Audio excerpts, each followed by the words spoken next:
do you think war is inevitable? Well, historically, yes. See, what brought Hitler to power was the Weimar Republic when World War I, and they made Germany pay reparations. So Germany went bankrupt. Hitler came to power. So every time there's chaos, a dictator comes to power. So that was fascist, that was Mussolini and Hitler. So these are not normal times. But I don't know. I mean, I would just prepare. Yeah, I mean, what you were saying, economically prepare. You're not sort of suggesting be doomsdayer and go and hunker down and build a vault underneath your house and fill it up with cans of baked beans and water, etc. Just watch historically. I mean, you're in the banking business. 2019, the repo market collapsed. That's where the banks go to borrow money. It collapsed, and then suddenly COVID appeared. I went, oh, is this an accident? That's interesting. I never thought about that. Interesting, because you watch the stuff. Is there a coincidence? So I might explain to our audience what the repo market means in terms of Australia, at least.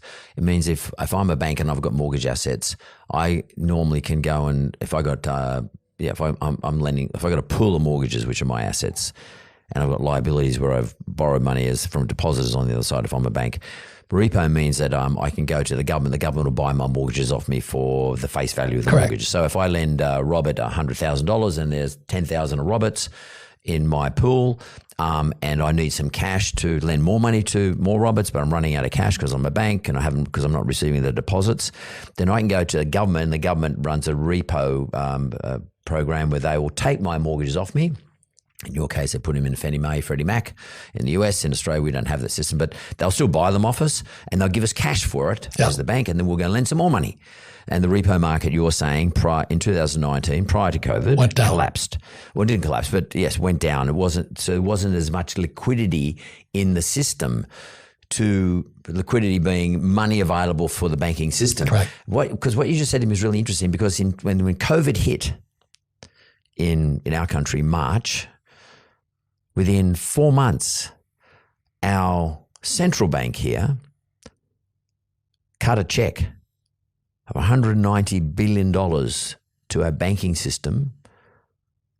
They said, banks, not non-banks like me, but to banks, here's $190 billion. We'll give you to 0.1%. Fixed for 3 years. Yeah. Go lend it. Yeah. And of course, that created inflation and the bubble. The property market bubble. It just went off. And then, of course, last year, the government said, well, we want that repaid because the 3 years is up, 2023. It does not exactly on that day, but from 2023 based on drawdown dates. And now the banks are raising money at 6%. So our interest rates are higher. So you know who's suffering? The consumer. The average guy. Yeah. The guy borrowed he borrowed it at 2% from 1.99%. It's a record low fixed rate fixed for 3 years. All of a sudden, he's gone from fixed 1.99. Now he's paying 7%. Our consumers are paying for this. The banks are making the same amount of profit as they've always made. They're just charging the borrower more. Yep. And the way forward was, our central bank said, well, inflation is really high. It's really bad. We don't like high inflation.